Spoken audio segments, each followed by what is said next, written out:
राधे राधे दोस्तों, मैं पुनीत कौशिक स्वागत करता हूं आपका मेरे YouTube चैनल ज्योतिष ज्ञान केंद्र में। दोस्तों, आज हम बात करने वाले हैं आषाढ़ माह के कृष्ण पक्ष की एकादशी तिथि के बारे में। आषाढ़ माह के कृष्ण पक्ष की एकादशी को योगिनी एकादशी भी कहा जाता है। इस दिन व्रत रखने से भक्तों की सभी प्रकार की कामनाएं पूर्ण हो जाती है, समस्त प्रकार के पापों से उन्हें मुक्ति मिल जाती है और भगवान श्री हरि विष्णु की असीम कृपा प्राप्त होती है, जिसके मरणोपरांत वैकुंठ लोक की प्राप्ति होती है। योगिनी एकादशी के विषय में ऐसा शास्त्रों में कहा गया है कि इस व्रत को विधिवत करने से व्यक्ति के समस्त पाप मिट जाते हैं और उसे 88,000 ब्राह्मणों को भोजन कराने का फल प्राप्त होता है।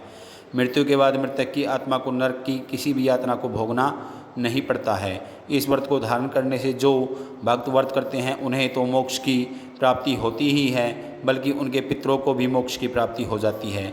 पितरों की आत्माएं भी तृप्त हो जाती है और मुक्ति को प्राप्त हो जाती है। तो यह एकादशी बहुत ही महत्वपूर्ण मानी जाती है। अगर किसी भी कारणवश आप व्रत नहीं भी कर पाते हैं तो आज के दिन श्री भगवान विष्णु की पूजा आराधना जरूर करनी चाहिए। आज की वीडियो से हम जानेंगे कि साल 2024 में योगिनी एकादशी का व्रत कब है और एकादशी तिथि कब प्रारंभ हो रही है और कब समाप्त हो रही है। व्रत आपको कब धारण करना है और पालन करने का यानी व्रत खोलने का शुभ मुहूर्त क्या है। द्वादशी तिथि के प्रारंभ और समापन का समय क्या है।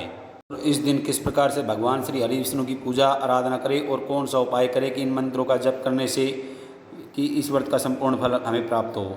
जिस भी कामना से व्रत धारण करते हैं या फिर बिना व्रत के भी पूजा कर रहे हैं तो आपकी यह कामना पूर्ण कैसे हो, इसके लिए आज विशेष क्या करना चाहिए, यह संपूर्ण जानकारी आज मैं आपको देने वाला हूँ। तो इस वीडियो को बहुत ही महत्वपूर्ण समझें और पूरा ज़रूर देखें। वीडियो अच्छी लगे तो लाइक करें, कमेंट करें और चैनल को सब्सक्राइब करना ना भूलें। आइए दोस्तों, जानते हैं योगिनी एकादशी कब है। निर्जला एकादशी के बाद और देवशयनी एकादशी से पहले योगिनी एकादशी मनाई जाती है। एकादशी व्रत और आषाढ़ माह भगवान विष्णु को अति प्रिय माने जाते हैं। ऐसे में इस माह में पड़ने वाली एकादशी का व्रत जरूर करना चाहिए। साथ ही व्रत रखने वाले व्यक्ति को किसी भी प्रकार की गलतियाँ नहीं करनी चाहिए। इस व्रत के प्रभाव से मनोकामनाएं पूर्ण होती है और सुख समृद्धि आती है। योगिनी एकादशी के कुछ नियमों का पालन करना जरूरी है, वरना व्रत का पूरा फल प्राप्त नहीं होता है। वैदिक पंचांग के अनुसार इस वर्ष आषाढ़ माह के कृष्ण पक्ष की एकादशी तिथि 1 जुलाई को सुबह 10:26 पर शुरू होगी और अगले दिन 2 जुलाई को सुबह 8:34 पर समाप्त होगी। उदय तिथि के अनुसार एकादशी योगिनी एकादशी 2 जुलाई 2024 को मनाई जाएगी। इसी दिन एकादशी का व्रत रखा जाएगा। एकादशी का व्रत द्वादशी तिथि के दौरान ही खोलना चाहिए। द्वादशी तिथि 3 जुलाई को सुबह 7:10 पर समाप्त होगी।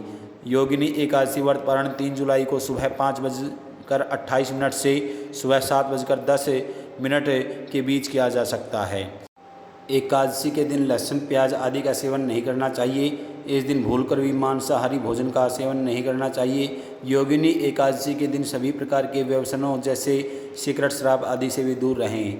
एकादशी के दिन साबुन और तेल का इस्तेमाल नहीं करना चाहिए। साथ ही इस दिन बाल न धोएं और न ही काटें। इस दिन नाखून भी नहीं काटने चाहिए। एकादशी के दिन व्रत रख रहे हैं तो क्रोध या वाद विवाद से बचें और किसी का अपमान न करें। इस दिन ज़रूरतमंदों की मदद करें और ओम नमः भगवते वासुदेवाय का जाप अवश्य करें। इस एकादशी के व्रत में भगवान नारायण की मूर्ति को गंगा जल से स्नान कराकर भोग लगाकर पुष्प दीप से आरती की जाती है। भगवान की पूजा करते समय इस कथा को अवश्य सुनें। कथा इस प्रकार है। प्राचीन काल में धन कुबेर के यहाँ एक माली था जिसका नाम हेम था। वह प्रतिदिन भगवान शंकर की पूजा हेतु मानस सरोवर से फूल लाता था। एक दिन वह अपनी स्त्री के साथ कामोन्मत्त होकर विहार कर रहा था। इस प्रकार उसे फूल लाने में देरी हो गई और कुबेर ने क्रोध में हेम को कोढ़ी हो जाने का श्राप दे दिया। कुबेर के श्राप से वह कोढ़ी बन गया। इस रूप से वह घूमता हुआ मार्कंडेय ऋषि के आश्रम में पहुंचा। मार्कंडेय ऋषि ने उसे योगिनी एकादशी का व्रत रखने का उपदेश दिया। व्रत के प्रभाव से हेम स्वस्थ हो गया तथा दिव्य शरीर धारण कर वह स्वर्ग को चला गया। इस व्रत में गरीब ब्राह्मण को दान अवश्य देना चाहिए। इस व्रत के प्रभाव से पीपल का वृक्ष काटने का पाप का विनाश हो जाता है और स्वर्गलोक की प्राप्ति होती है। रात्रि में कीर्तन अवश्य करें और ओम नमो भगवते वासुदेवाय का जाप करते हुए व्रत का समापन करें। दोस्तों, आज की वीडियो में केवल इतना ही। मिलते हैं नेक्स्ट वीडियो में, तब तक के लिए राधे राधे।